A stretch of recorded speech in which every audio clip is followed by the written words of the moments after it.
முதலமைச்சர் மு.க.ஸ்டாலின் இன்றைய தினம் திமுகவில் தேர்தல் அறிக்கையை வெளியிட்டிருக்கிறார். தேர்தல் அறிக்கையில் பல முக்கிய சிறப்பம்சங்கள் இடம்பெற்றிருக்கின்றன. மருத்துவ காப்பீடு ஆண்டு வருமான வரம்பு ரூபாய் 5 லட்சமாக உயர்த்தப்பட்டிருக்கிறது. மருத்துவ காப்பீடு தொகையும் ரூபாய் 10 லட்சமாக உயர்த்தப்படும் என அறிவிப்பு வெளியாகியிருக்கிறது. அதேபோல் 5 ஆண்டுகளில் 10 லட்சம் புதிய வீடுகள் கட்டித்தரப்படும் என முதலமைச்சர் மு.க.ஸ்டாலின் அறிவித்திருக்கிறார். விரிவான விவரங்களோடு இணைகிறார் செய்தியாளர் மாணிக்கம். விவரங்களை சொல்லலாம். திமுகனுடைய தேர்தல் அறிக்கை தற்பொழுது வெளியாகி இருக்கிறது. முதலமைச்சர் மு.க.ஸ்டாலின் அதனை வெளியிட்டு கட்சியினுடைய பொதுச் செயலாளர் துரைமுருகன் பெற்றுக் கொண்டிருக்கிறார். இதில் பல்வேறு துறைகளை சார்ந்த முக்கிய அறிவிப்புகள் இடம்பெற்றிருக்கின்றன. அதிலும் குறிப்பாக மகளிருக்கு 8000 ரூபாய், அனைத்து மகளிருக்கும் அல்ல, வருமான வரி செலுத்தாத மகளிருக்கு மட்டும் 8000 ரூபாய் இல்லத்தரசி டோக்கன் என்ற தலைப்பில் கொடுக்கப்பட்டிருக்கிறது. அந்த டோக்கனை பெற்றுக்கொண்டு அவர்கள் வீட்டில் பயன்படுத்திக் கொண்டிருக்கக்கூடிய டிவி, ஃப்ரிட்ஜ், வாஷிங் மிஷின் உள்ளிட்ட அடுப்பு உள்ளிட்ட மின் அடுப்பு உள்ளிட்டவையில் ஏதேனும் அவர்கள் மாற்றிக்கொள்ள வேண்டும் என்றாலோ அல்லது புதிதாக பெற்றுக்கொள்ள வேண்டும் என்றாலோ அவர்கள் அந்த டோக்கனை பயன்படுத்தி 8000 ரூபாய் மதிப்பில் அவர்கள் மாற்றிக்கொள்ளலாம் என்று சொல்லப்பட்டிருக்கிறது. அது மட்டுமின்றி 50 தலைப்பின் கீழ் அவர்கள் 500க்கும் மேற்பட்ட வாக்குறுதிகளை கொடுத்திருக்கிறார்கள். கடந்த முறை 2021 சட்டமன்ற தேர்தலின் பொழுதும் அவர்கள் 505 வாக்குறுதிகள் கொடுத்திருந்தார்கள். இந்த முறை அதை விட கூடுதலாக 20 வாக்குறுதிகள் கொடுக்கப்பட்டிருப்பதாக சொல்லப்பட்டிருக்கிறது. மாநில உரிமைகள், சமூக நீதி, கலை மற்றும் பண்பாடு, தமிழ் வளர்ச்சி, தொல்லியல், இலங்கை தமிழர் நலன், அயலக தமிழர்கள் நலன், வேளாண்மை மற்றும் உழவர் நலன், நீர் மேலாண்மை, மருத்துவம் மற்றும் மக்கள் நல்வாழ்வு, மகளிர் மேம்பாடு, குழந்தைகள் பாதுகாப்பு, இளைஞர் நலன், முதியோர் நலன், மாற்றுத்திறனாளிகள் நலன், திருநங்கையர் நலன், ஆதி திராவிடர் மற்றும் பழங்குடியினர், பிற்படுத்தப்பட்டோர், மிகவும் பிற்படுத்தப்பட்டோர், சீர்மரபினர், சிறுபான்மையினர், தொழிலாளர் பாதுகாப்பு, அரசு அலுவலர்கள், ஆசிரியர்கள் நலன், வணிகர் நலன், காவல்துறை, பத்திரிகையாளர் நலன், நெசவாளர் நலன், பள்ளிக்கல்வி, உயர்கல்வி, திறன் மேம்பாடு, செயற்கை நுண்ணறிவு, தகவல் தொழில்நுட்பம், சுற்றுச்சூழல் மற்றும் காலநிலை மாற்றம், தொழில் வளர்ச்சி, சிறு குறு மற்றும் நடுத்தர நிறுவனங்கள், புத்தொழில், ஸ்டார்ட் அப் என சொல்லக்கூடிய இந்த புத்தொழில் தொடர்பாக ஒரு தலைப்பு, அதே போன்று திருக்கோவில் திருப்பணிகள், சுற்றுலா வளர்ச்சி திட்டங்கள், விளையாட்டு மேம்பாடு, கால்நடை வளர்ப்பு மற்றும் பாதுகாப்பு, பால் உற்பத்தி மற்றும் பால் பண்ணை மேம்பாடு, மீன்வளம் மற்றும் மீனவர் நலன், ஊரக வளர்ச்சி மற்றும் தீவிர வறுமை ஒழித்தல், நகர்ப்புற முன்னேற்றம், நெடுஞ்சாலைகள், போக்குவரத்து, வீட்டு வசதி, நிர்வாகத்தில் எளிமை, பொது விநியோகம், நிதி மேலாண்மை, சிறப்பு கவன பகுதிகள் வளர்ச்சி திட்டம் மற்றும் சிறப்பு தொழில் வளர்ச்சி திட்டம் என்று 50 தலைப்புகளின் கீழாக 525 வாக்குறுதிகள் கொடுக்கப்பட்டிருப்பதாக சொல்லப்பட்டிருக்கிறது. கடந்த முறை கொடுக்கப்பட்ட தேர்தல் வாக்குறுதிகள் தொடர்பாகவும் தற்பொழுது கொடுக்கப்பட்டிருக்கூடிய தேர்தல் வாக்குறுதிகளை நிறைவேற்றுவது தொடர்பான கேள்விகள் குறித்தும் திமுகவுடைய தேர்தல் அறிக்கை குழு விரிவான தகவல்களை பின் அறிவிக்க கொடுப்பார்கள் என்றும் திமுகவுடைய தலைவர் முதலமைச்சர் மு.க.ஸ்டாலின் தெரிவித்திருக்கிறார். இந்த தலைப்பின் கீழாக ஒவ்வொரு பிரிவின் கீழும் பல்வேறு அறிவிப்புகள் கொடுக்கப்பட்டிருக்கின்றன. அதிலும் குறிப்பாக மகளிர் நலன் சார்ந்து கடந்த முறை அவர்கள் கொடுக்கப்பட்ட இந்த 5 ஆண்டுகள் கொடுத்திருக்கக்கூடிய திட்டமான மகளிர் உரிமை தொகையை 2000 ரூபாய்க்கு உயர்த்துவது மட்டுமில்லாமல் மற்ற உதவித்தொகை பொருட்களுடைய உதவித்தொகையும் அவர்கள் உயர்த்திருக்கிறார்கள். மேலும் இந்த அறிவிப்புகளை செயல்படுத்துவதற்கு மாநில அரசுக்கு நிதி என்பது மிக முக்கியமான ஒரு தேவை என்றாக இருக்கக்கூடிய சூழல்ல நிதி வருவாயை பெருக்குவதற்கும் அதே நேரத்தில் மத்திய மாநில அரசுடைய அந்த உரிமைகளை பேணுவதற்காகவும் மத்திய மாநில அரசுக்கு இடையில் இருக்கக்கூடிய அந்த உறவுமுறை மேம்படுத்துவதற்காகவும் அதற்கான செயல்பாடுகளும் செயல்படுத்தப்படும் என்று தெரிவித்திருக்கிறார்கள். முதல் தலைப்பாகவே மாநில உரிமை தான் அவர்கள் கொடுத்திருக்கிறார்கள். இந்த மாநில உரிமையின் கீழாக 11 அறிவிப்புகள் கொடுக்கப்பட்டிருக்கிறது. அதில் ஓய்வு பெற்ற உச்சநீதிமன்ற நீதியரசர் குரியன் ஜோசப் தலைமையிலான குழு பரிந்துரைகளை நாடு தழுவிய விவாத பொருளாக்கி மத்திய அரசின் போக்கை தடுத்து நிறுத்தி மாநில உரிமைகளை நிலைநாட்டிட உடன்பாடான கருத்துள்ள இயக்கங்களுடன் இணைந்து செயல்பட்டு அதற்கு தேவையான அனைத்து நடவடிக்கைகளையும் திமுக மேற்கொள்ளும் என்ற ஒரு உத்தரவாதத்தை இந்த முதல் உத்தரவாதமாக அவருடைய தேர்தல் அறிக்கை கொடுத்திருக்கிறார்கள். மேலும் ஒரே நாடு ஒரே மொழி என்ற திட்டத்தை மத்திய அரசு கைவிட வேண்டும், ஆங்கிலம் தாய்மொழி கொண்ட இருமொழி கொள்கைக்கு மாற வேண்டும் என்றும் வலியுறுத்துவதாக தெரிவித்திருக்கின்றனர். மேலும் ஆங்கிலம் நிரந்தர ஆட்சி மொழிகளில் ஒன்றாக இருக்க வேண்டும், 8வது அட்டவணையில் உள்ள அனைத்து மொழிகளையும் ஆட்சி மொழியாக அறிவிக்க வேண்டும், ஆங்கிலம் மட்டுமே மத்திய மாநில அரசுகளுக்கு இடையே இணைப்பு மொழியாக இருக்க வேண்டும் என்று திமுக தொடர்ந்து போராடும் என திமுகவுடைய தேர்தல் வாக்குறுதியில் தெரிவிக்கப்பட்டிருக்கிறது.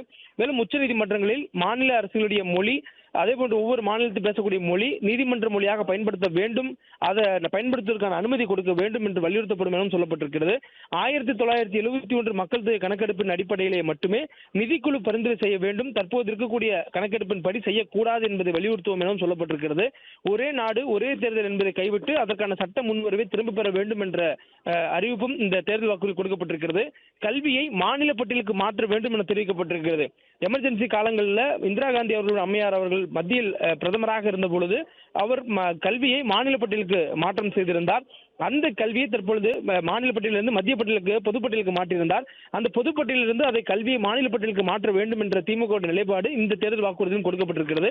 பல்கலைக்கழக துணைவேந்தர் நியமனங்களை மாநில அரசு செய்ய வேண்டும், மருத்துவம் உள்ளிட்ட உயர்கல்விக்கான தேசிய நுழைவுத் தேர்வுகள் அனைத்தையும் ரத்து செய்ய வலியுறுத்துவோம் என்று தெரிவித்திருக்கிறார்கள். கடந்த முறை நீட் தேர்வை ரத்து செய்வோம் என்று கொடுக்கப்பட்டிருந்த நிலையில இந்த முறை நீட் தேர்வு தொடர்பாகவோ அல்லது கடந்த முறை கொடுக்கப்பட்டு தேர்தல் வாக்குறுதிகள் நிறைவேற்றப்படாதது தொடர்பாகவோ எந்த ஒரு அறிவிப்புகளும் இல்லை. அதே நேரத்தில் மருத்துவம் உள்ளிட்ட உயர்கல்விக்கான தேசிய நுழைவுத் தேர்வுகள் அனைத்தையும் ரத்து செய்ய வலியுறுத்துவோம் என்று குறிப்பிட்டிருக்கிறார்கள். இது நீட் உள்ளிட்ட மற்ற பொதுத் தேர்வு நுழைவுத் தேர்வுகளை குறிக்கக்கூடிய வகையில் அவர்களுடைய நிலைப்பாடை அறிவிக்கும் விதமாக இடம்பெற்றிருக்கிறது. மேலும் ஜிஎஸ்டி வரியில ஒரு பக்க சார்பினை குறைத்து கூட்டாட்சி சமநிலை உருவாக்க வலியுறுத்துவோம் என்றும் தெரிவித்திருக்கிறார்கள். மேலும் ஜிஎஸ்டி வரி வருவாயில தற்போது மாநிலங்களுக்கு உள்ள பங்கினை 50 விழுக்காட்டிலிருந்து 70 விழுக்காடாக உயர்த்த வலியுறுத்துவோம் என்று தெரிவித்திருக்கிறார்கள். அந்த ஜிஎஸ்டியில மத்திய அரசுக்கு 50, மாநில அரசுக்கு 50 என்ற விழுக்காடு பயன்படுத்தப்பட்டு வருகிறது. இதனை மாநில அரசுக்கு 70ஆக உயர்த்த வலியுறுத்துவோம் என்றும் தெரிவித்திருக்கிறார்கள். ஏனெனில் மாநில அரசுகளுக்கு ஜிஎஸ்டியுடைய அமலுக்கு பிறகாக வரி வருவாய் குறைந்திருக்கிறது என்று மாநில அரசுகள் கோரக்கூடிய நிலையில அதற்கான நிதி பகிர்வையும் மத்திய அரசு வழங்கி வருகிறது. அந்த பகிர்வை வழங்கி வரக்கூடிய சூழல்ல அந்த பகிர் வழங்கக்கூடிய விகிதாச்சாரத்தை 50-50 என்ற விகிதத்திலிருந்து 70 மாநில அரசுக்கும் 50 மத்திய அரசுக்கும் இருக்கக்கூடியதில் 70 மாநில அரசுக்கும் மீதி 30 மத்திய அரசுக்கும் என்ற அடிப்படையில் ஒதுக்கீடு செய்ய வேண்டும் என்று வலியுறுத்துவதாக தெரிவித்திருக்கிறார்கள். மேலும் சமூக நீதி என்ற தலைப்பில் 9 அறிவிப்புகள் கொடுக்கப்பட்டிருக்கின்றன. அதில் சட்டப்பூர்வமாக தரப்பட்டுள்ள இடஒதுக்கீடு எண்ணிக்கையானது முழுமையாக நடைமுறைப்படுத்தப்படும், அது தொடர்ந்து கண்காணிக்கப்படும் என்ற உத்தரவாதம் கொடுக்கப்பட்டிருக்கிறது. மேலும் மத்திய அரசின் உயர் பதவிகளிலும் பொதுத்துறை நிறுவனங்கள் ஐஐடி, ஐஐஎம், எய்ம்ஸ், தேசிய சட்ட பள்ளிகள் போன்ற உயர்கல்வி நிறுவனங்களில் மண்டல் கமிஷன் பரிந்துரைப்படி ஓபிசி என சொல்லக்கூடிய இதர பிற்படுத்தப்பட்ட வகுப்பினருக்கு 27% இடஒதுக்கீடு முழுமையாக நிறைவேற்றப்படாதது அநீதியை எதிர்ப்போம் என்றும் இந்த திமுக தேர்தல் அறிக்கையில சொல்லப்பட்டிருக்கிறது. மேலும் ஆண்டுக்கு ரூபாய் 20 லட்சத்திற்கு மேல் ஊதியம் பெறும் உயர்நிலை பணி வாய்ப்புகளை ஆதி திராவிடர், பழங்குடியினர் மற்றும் மிகவும் பிற்படுத்தப்பட்டோர், சீர்மரபினருக்கு வழங்கும் தனியார் நிறுவனங்களுக்கு முதலீட்டு ஊக்க மானியம் மற்றும் இதர சலுகைகள் வழங்கப்படும் என்று ஒரு அறிவிப்பும் கொடுக்கப்பட்டிருக்கிறது. மேலும் கலை மற்றும் பண்பாடு என்ற தலைப்பின் கீழாக 7 வாக்குறுதிகள் கொடுக்கப்பட்டிருக்கின்றன. அந்த 7 வாக்குறுதிகளும் நாட்டுப்புற கலைகள், வாழ்வியல் மரபுகள், கட்டடக்கலை, தொல்லியல் மற்றும் இலக்கிய தரவுகளை ஒருங்கிணைக்க பல்வேறு துறைகளை உள்ளடக்கிய ஒருங்கிணைந்த பண்பாட்டு ஆணையம் ஹெரிடேஜ் கமிஷன் அமைக்கப்படும் என்ற அறிவிப்பு கொடுக்கப்பட்டிருக்கிறது. அதே போன்ற கலைத்திறனாக குறித்த குறுகிய கால படிப்புகள் ஆர்ட் அப்ரிசியேஷன் கோர்ஸ் சொல்லக்கூடியது தொடங்கப்படும் எனவும் சொல்லப்பட்டிருக்கிறது. நாட்டுப்புற கலைஞர்களின் குழந்தைகள் உயர்கல்வி பெறுவதை உறுதி செய்திடும் வகையில் சிறப்பு திட்டம் செயல்படுத்தப்படும் என்ற ஒரு அறிவிப்பு கொடுக்கப்பட்டிருக்கிறது. மேலும் தமிழ்நாடு நாட்டுப்புற கலைகள் நலவாரிய செயல்பாட்டினை மேலும் மேம்படுத்தும் பொருட்டு அரசு மூலம் கூடுதல் நிதியுதவி 5 கோடியாக வழங்கப்படும் என்ற தகவல் சொல்லப்பட்டிருக்கிறது. தமிழ் வளர்ச்சித்துறையில 10 அறிவுகள் கொடுக்கப்பட்டிருக்கின்றன. அதில் மொழி போராட்ட வரலாற்றினை இளைய தலைமுறையினர் அறிந்து கொள்ளக்கூடிய வகையில ரூபாய் 10 கோடி மதிப்பீட்டில் நவீன நூலக வசதிகளுடன் கூடிய ஒரு காட்சி கூடம் கோவை மாவட்டம் பொள்ளாச்சியில் அமைக்கப்படும் என்று சொல்லப்பட்டிருக்கிறது. பொள்ளாச்சியில் தான் இறுதியாக அந்த மொழி போராட்டத்தின் போதுதான் நடைபெற்ற சம்பவம் குறிப்பிடப்படும். அந்த இடங்களில் மொழி போராட்ட வரலாற்றை இளைய தலைமுறை தெரிந்து கொள்ளும் வகையில 10 கோடி மதிப்பீட்டில் நவீன நூலக வசதிகளை கூடிய ஒரு காட்சி கூடம் அமைப்பதற்கு அறிவிப்பு என்பது கொடுக்கப்பட்டிருக்கிறது. அதே போன்று செம்மொழியாக இருக்கக்கூடிய தமிழ் மொழிக்கு சென்னையில் செம்மொழி மாநாடு நடத்தப்படும் என்ற அறிவிப்பும் கொடுக்கப்பட்டிருக்கிறது. மேலும் தொல்லியல் துறையில 7 அறிவிப்புகள் கொடுக்கப்பட்டிருக்கின்றன. அதே போன்று இலங்கை தமிழர் நலன் துறையில 6 அறிவிப்புகள் கொடுக்கப்பட்டிருக்கின்றன. அதில் இந்தியாவில் குடிபெயர்ந்து வாழக்கூடிய ஈழ தமிழர்களுடைய சட்டப்பூர்வ நிலையை தெளிவாக கூறிட மத்திய அரசை திமுக வலியுறுத்தும் என்று சொல்லப்பட்டிருக்கிறது. மேலும் தமிழ்நாட்டில் பல ஆண்டுகளாக வசித்து வரக்கூடிய இலங்கை தமிழர்களுக்கு இந்திய குடியுரிமை வழங்கிட மத்திய அரசிடம் தொடர்ந்து வலியுறுத்துவோம் என்று சொல்லப்பட்டிருக்கிறது. இலங்கை தமிழர்கள் தமிழ்நாட்டில் பல ஆண்டுகளாக வசிக்கக்கூடிய இலங்கை தமிழர்களுக்கு இரட்டை குடியுரிமை வழங்குவது தொடர்பாக கடந்த 2021 சட்டமன்ற தேர்தலின் போது திமுக கொடுத்த தேர்தல் வாக்குறுதியிலேயே சொல்லப்பட்டது. தற்பொழுது மீண்டும் அந்த வாக்குறுதியை திமுக கொடுத்திருக்கிறார்கள். மேலும் அயலக தமிழர் நலத்துறையில 5 வாக்குறுதிகள் கொடுக்கப்பட்டிருக்கிறது. அதுல அயலக வாழ் தமிழர் நலத்துறைக்கு கூடுதல் நிதி ஒதுக்கீடு வழங்கப்பட்டு கேரள அரசின் நோர்கா ரூட்ஸ் மாதிரியில் கேரளாவில் வெளிநாடுகளுக்கு சென்று வசிக்கக்கூடிய கேரளத்திற்காக நோர்கா ரூட்ஸ் என்ற ஒரு திட்டம் செயல்படுத்தப்படுகிறது. அதுபோல தமிழ்நாட்டிலும் அதன் சேவைகள் விரிவாக்கம் செய்யப்படும் என்ற ஒரு தகவல் சொல்லப்பட்டிருக்கிறது. மேலும் வேளாண்மை மற்றும் உழவர் நலன்ல பல்வேறு அறிவிப்புகள் கொடுக்கப்பட்டிருக்கின்றன. குறிப்பாக இந்த பிரிவின் கீழ் தான் அதிக அறிவிப்புகள் கொடுக்கப்பட்டிருக்கிறது. 36 அறிவிப்புகள் வேளாண் மற்றும் உழவர் நலன் பிரிவில் கொடுக்கப்பட்டிருக்கிறது. அதுல தமிழ்நாட்டு வேளாண் பெருமக்களுடைய நீண்டகால கோரிக்கை நிறைவேற்றி 1989ஆம் ஆண்டு அனைத்து விவசாயிகளுக்கும் இலவச மின்சாரத்தை அப்போதைய முதலமைச்சராக இருந்த முன்னாள் முதலமைச்சர் கருணாநிதி அவர்கள் வழங்கியதாகவும், இந்த பயனாக தமிழ்நாட்டு விவசாயிகள் வேளாண் உற்பத்தியில பல்வேறு சாதனை தொடர்ந்து புரிந்து வரக்கூடிய நிலையில கிணறுகள் மற்றும் ஆழ்துளை குழாய் பாசனத்தை பெருமளவில் நம்பியே இன்று தமிழ்நாட்டின் விவசாயம் உள்ளதாக குறிப்பிடப்பட்டிருக்கிறது. இந்த நிலையில இது வகையான பாசனத்திற்கு மேலும் மேம்படுத்தக்கூடிய வகையில இலவச மின்சாரம் பெறும் சுமார் 20 லட்சத்துக்கும் மேற்பட்ட விவசாயிகளுக்கு அவர்கள் தற்போது வைத்திருக்கும் பம்புகளின் சக்தி மற்றும் அவர்களின் பாசன தேவைக்கு ஏற்ப எந்தவித மீட்டரும் பொருத்தப்படாத நவீன மின்சார பம்ப் செட்டுகள் 20 லட்சம் விவசாயிகளுக்கு வழங்கப்படும் என்ற அறிவிப்பு கொடுக்கப்பட்டிருக்கிறது. மேலும் நெல் கொள்முதல் விலை குவிண்டால் ஒன்றுக்கு 3500 உயர்த்தி வழங்கப்படும் எனவும் கரும்பு கொள்முதல் விலை டன் ஒன்றுக்கு 4500 உயர்த்தி வழங்கப்படும் எனவும் தெரிவிக்கப்பட்டிருக்கிறது. மேலும் டெல்டா மாவட்டங்களில் 10,500 கிலோமீட்டர் மற்றும் டெல்டா அல்லாத மாவட்டங்களில் 5000 கிலோமீட்டர் நீளத்துக்கு சி மற்றும் டி பிரிவு வாய்க்கால்கள் தூர்வாரும் பணிகள் மேற்கொள்ளப்படும் என்று சொல்லப்பட்டிருக்கிறது. உணவு உற்பத்தி 125 லட்சம் மெட்ரிக் டன்னாக உயர்த்தப்படும் என்ற ஒரு அறிவிப்பும் இந்த அறிவிப்பில் கொடுக்கப்பட்டிருக்கிறது. மேலும் 500 சூரிய சக்தி பம்பு செட்டுகள், 1000 சூரிய சக்தி உலர்த்திகள் மற்றும் 1000 சூரிய சக்தி மின்வெளிகள் அமைக்கப்படும் என்ற அறிவிப்பும் இந்த அறிவிப்பில் கொடுக்கப்பட்டிருக்கிறது.